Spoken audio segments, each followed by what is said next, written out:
まあそういうわけで夜になったんですけど、ちょっとねなんか美味しいもん作れないかなと思ってスーパーに買い出しに行く途中でございます。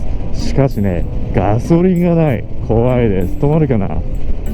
マジちょっと押して帰らないといけないから、それだけは勘弁してね。いやー、何作ろうかな。スーパーにあるもの次第なんだけど、もうこの時間行ったら何もないかもしれないね。まあそこそこいい何かごちそうが残ってたらいいんだけど、焼くほどペイペイ使えるからいいんだよね。ガソリンがない。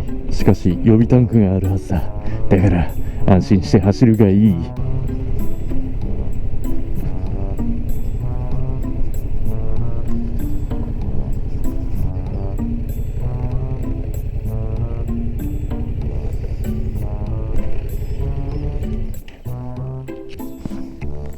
夜に見る07もかっこいいね。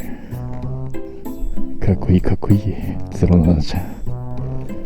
あれ3つに戻ってる。どういうこと？でもなんかさ、あ、2つになった。じゃあまだ焦んないっていいんだね。さてさて、帰って晩酌タイムだ。不思議だね。マジ回復してるし、さっき1だったんだけど。いやー、ハロー連休暗いですね。